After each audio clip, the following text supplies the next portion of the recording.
Advocate Bhudev महानंदार अभिवादन स्वीकार करंतु। आपण माने देखुछन्ति voice of people, voice of Bahujan. एणिकी यूपीएससी परीक्षा रे एससी एसटी ओबीसी छुआ माने रिजर्वेशन प्राप्त करि परिबे नाही। 6 जनवरी 2026 रो वर्डिक्ट, सुप्रीम कोर्ट रो वर्डिक्ट, 19 डिसेम्बर 2025 कर्नाटक केस रे सुप्रीम कोर्ट रो विचार। अनुसूचित जाति, अनुसूचित जनजाति को बहुत बड़ा धोखा एससी एसटी ओबीसी आउ रिजर्वेशन प्राप्त करि परिबे नाही यूपीएससी परीक्षा रे। हाँ, मु सत्य कहूछि, 100 टंका फीज पाई यूपीएससी रे जदि आपण 100 टंका फीज एग्जामिशन कले, अर्थात आपण 50.5% रिजर्वेशन फिनिश करदेले। भारत वर्ष रे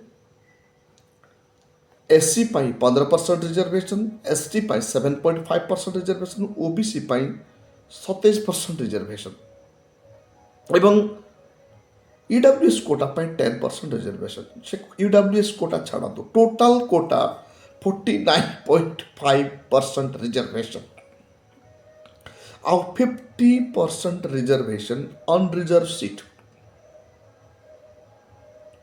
जदि आपण फॉर्म भरिला बेले रिजर्व कैटेगरी कौन सी बेनिफिट नहीं छंती, जथा फीज एग्जेम्पशन नहीं छंती, एज रिलैक्सेशन नहीं छंती,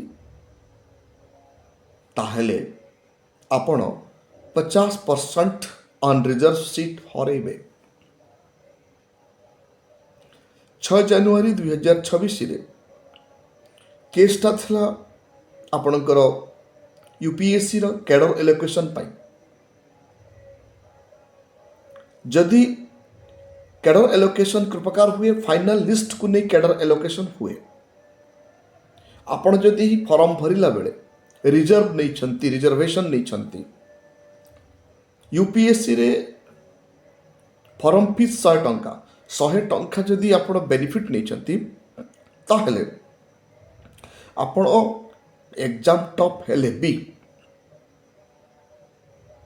आपण ओपन सीट को आसी पारिबे नहीं, अनरिजर्व सीट को आसी पारिबे नहीं। एटा हला 6 जनवरी 2026 रो जजमेंट।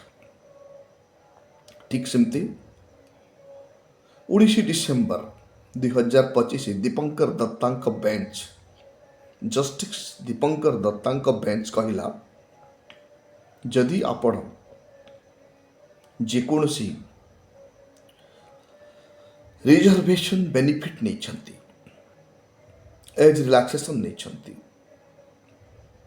फीज रिलैक्सेशन नहीं छंती, ताहेले आपण ओपन सीट रे, अनरिजर्व सीट रे आसी पारिबे नाही। अर्थात प्रत्यक्ष परोक्ष भाव रे आपण 50% रिजर्वेशन, 50% अनरिजर्व सीट रे आ हस्तक्षेप करि पारिबे नाही। भारत वर्षर सिर्फ 15% पॉपुलेशन, ये 50% सीट रिजर्व होइकि नहीं जिवे। खेलटा देखंतु, आपण फॉर्म भरुछंती, जदि आपण एससी, जदि आपण एसटी, जदि आपण ओबीसी, ताहले आपण निजर कास्ट लेखिबा को बाध्य ना बाध्य नुह, चिंता करंतु। जदि आपण डिक्लेरेशन रे निज कास्ट लेखिले नाही, ताहले आपण फॉर्मटा ही मिथ्या हैला। अर्थात मिथ्या एफिडेविट रे आपण मिनिमम 7 वर्ष पर्यंत सजा भी हेबे जदि कास्ट लुचेबे, कानून अनुसार अपराध हैला। जदि आपण कास्ट लेखि देले फॉर्म उपरे रिजर्व कैटेगरी एससी या एसटी या ओबीसी कहि लेखि देले, ताहले आपण 50% अनरिजर्व सीट रो लाभ आ पाई परिबे नहीं। केमिति आपण जेते टॉप होछंती एग्जाम रे, एससी कोटा रु अधिक mark, ST quota cut off mark रु अधिक मार्क या ओबीसी कट ऑफ रु अधिक मार्क रखुछंती, ताहले आपण अनरिजर्व सीट को जीवा कथा, किंतु आपण अनरिजर्व सीट जाई परिबे नहीं। कारण आपण 100 टंका ଏକ୍ଜାମ୍ପସନ୍ ନେଇଛନ୍ତି। ଖେଳଟା କେମିତି ଲାଗୁଛି ଦେଖନ୍ତୁ, କେତେ ଖତରନାକ ଭର୍ଡିକ୍ଟ। ସୁପ୍ରିମକୋର୍ଟ କେଉଁ ପ୍ରକାର ଭାବରେ ଭର୍ଡିକ୍ଟଟି ଚାଲାକର ସହ ଦେଇଛି, ସାଧାରଣ ଲୋକ ବୁଝି ହେବ ନାହିଁ। ଦେଖିଲେ ଜଣାପଡ଼ୁଛି ଏ ତ ଠିକ୍ କଥା କହିଲା ପରି ଲାଗୁଛି। ଏସି 15% ନେଲା, ଏସଟି 15% ନେଲା, ଓବିସି 27% ନେଲା, ସରି ଏସଟି 7.5% ନେଲା, ଟୋଟାଲ 49.5%। ତାଙ୍କ ସିଟ୍ ତାଙ୍କେ ପାଇଲେ, ଆଉ 50% ସିଟ୍ କାହା ପାଇଁ? ଇଏ 50% ସିଟ୍ କାହା ପାଇଁ? କେବଳ 15% ଲୋକ ପାଇଁ? ବିଲକୁଲ ନାହିଁ। ଏ 50% ସିଟ୍ ମେରିଟ୍ ଲୋକମାନଙ୍କ ପାଇଁ। କିନ୍ତୁ ସେଇ ମେରିଟ୍ର ରାସ୍ତା 6 ଜାନୁଆରୀ 2026 ସୁପ୍ରିମକୋର୍ଟ ଦ୍ୱାରା ବନ୍ଦ ହେଇଗଲା। ଠିକ୍ ସେହିପରି 19 ଡିସେମ୍ବର 2025 କର୍ଣ୍ଣାଟକା କେସ୍ରେ ବି ଏ କେସ୍ ଆପଣଙ୍କର ଫ୍ୟୁଚରକୁ ବର୍ବାଦ କରିଦେଲା।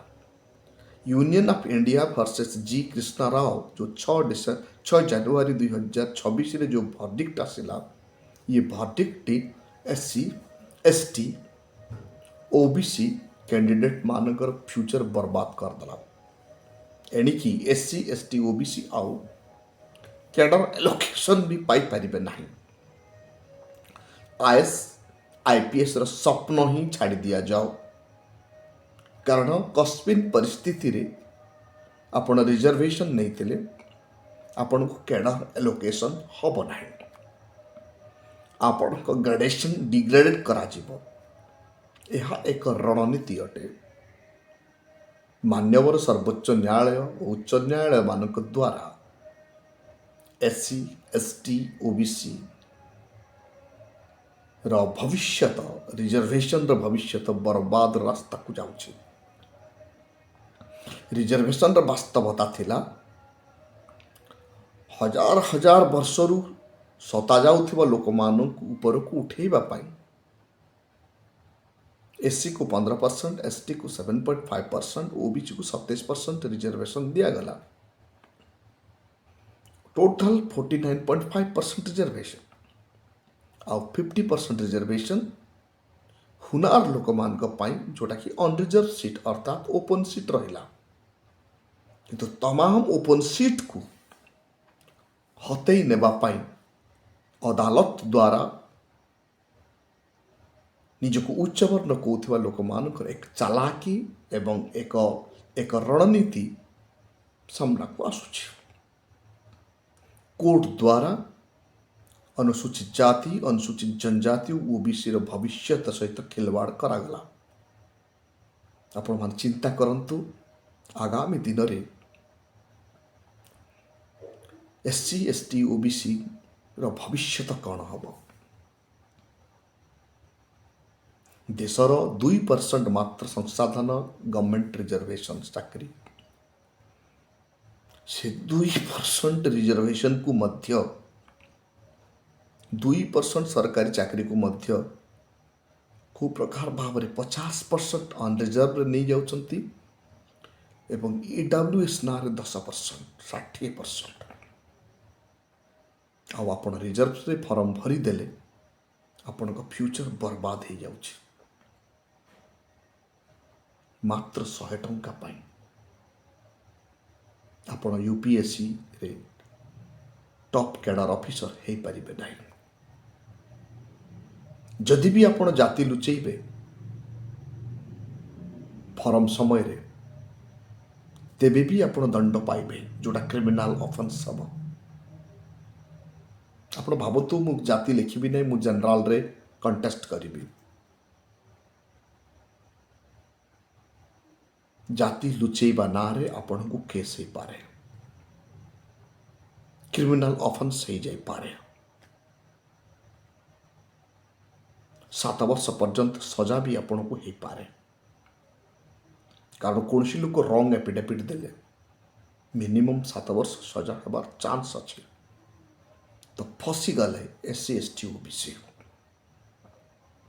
न्यायर षड्यंत्र रे, न्यायपालिकार षड्यंत्र रे एससी एसटी ओबीसी फसी गले। भविष्य कौन हम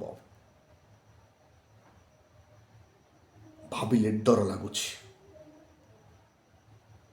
बाबा साहेब लड़ाई रे आज पर्यंत आम जो उपभोग करूँ सुविधा, ये सुविधा न्यायपालिका माध्यम SC ST OBC ठारू छड़े निगला। SC ST OBC प्रति जागृत होगा दरकार, सजाग होगा दरकार, नहले आगामी जेनेरेशन बंचार स्थिति बहुत खराब हम। ना सरकारी चाकरी भल कर, ना कॉर्पोरेट घराना से निजर इंडस्ट्री बन पार, ना देशर 98% संस्थान जैसे खनि खादान पानी मिनराल रे हिस्सा नहीं पार। सर्वहारा होगा जाऊँगी अनुसूचित जाति, अनुसूचित जनजाति OBC। आपण मैंने देखुं voice of people, voice of Bahujan. वर्तमान पर्यंत जदि आप चैनल को सब्सक्राइब करना दयापूर्वक सब्सक्राइब करंतु और बेल आइकन निश्चय दबातु।